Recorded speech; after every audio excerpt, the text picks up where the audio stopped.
ওই ধর উপর দিকে বাইক কই দেবো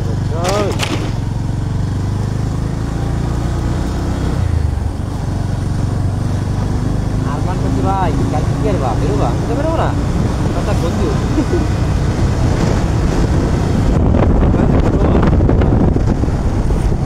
বেরোবো না কি আর লাইভ এসে বলে নেবে এই জায়গায় এক জায়গায় দাঁড়াও আর সামনে যাও ওই সামনে আর লোক এত এই জায়গায় একটু ফুটেজ নিতে হবে দাঁড়াও নামো সব গাড়ির